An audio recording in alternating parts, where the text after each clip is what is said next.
We're joined again by Mr. Wayne Knight, talking about your extensive, career. You know, you look through on IMDb the stuff that you've done, and it's just this endless array. I wonder, for an actor such as yourself... Really, you know, it's funny, because it feels like it's ended several times to me. I don't know. Go ahead. But that's just every actor. Come on, Wayne. You always think it's going to end, and then somebody comes knocking again.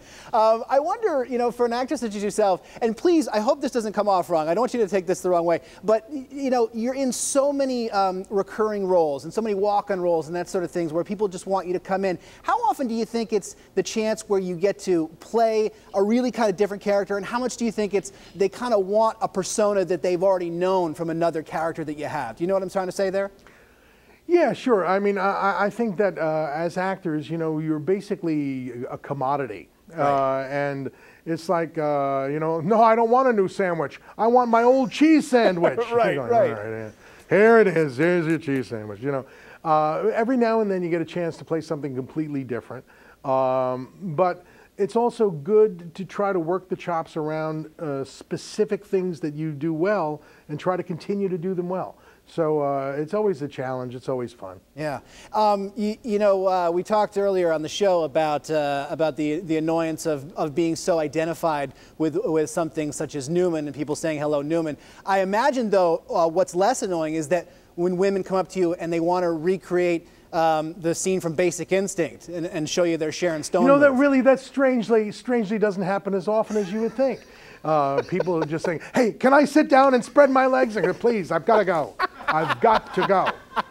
Damn it, Wayne. I was hoping that was the case every time you go into a restaurant.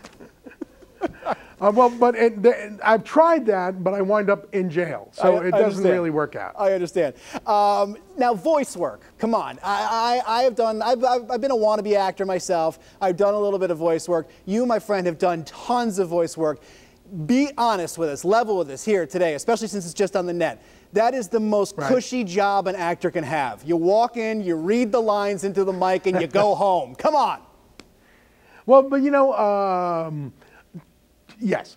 It is and it isn't, though, because when you're doing like a feature animation, you do the entire movie each time you go in. Sure. And my wife is an editor in animation, and you spend 3 years putting these films together, so you record them over and over and over again, depending. They usually can't afford to do that with the actors. They use scratch actors for that.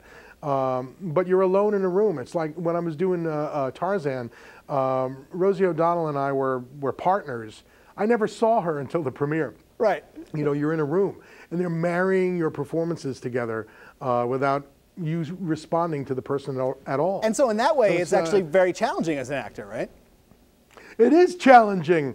Why do you denigrate it? It's good work. Fantastic. I want to ask you about Hot in Cleveland real quick with a couple seconds I have left. Yeah. Betty White, is it going to her head? I mean, you know, she's the it girl. No, she's the, I mean is she just a pain in the ass to be around?